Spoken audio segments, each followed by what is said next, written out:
కన్నుల జారిన కన్నీళ్ళు తడిపెను దేవుని పాదాలు, ఇప్పటి నుండి నీ కళ్ళు చూచును దేవుని కార్యాలు.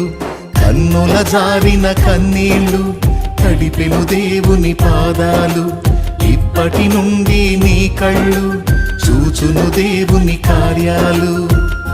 ఉందిలే దీవెనా ఎందుక వేదన, పొందిన యాతన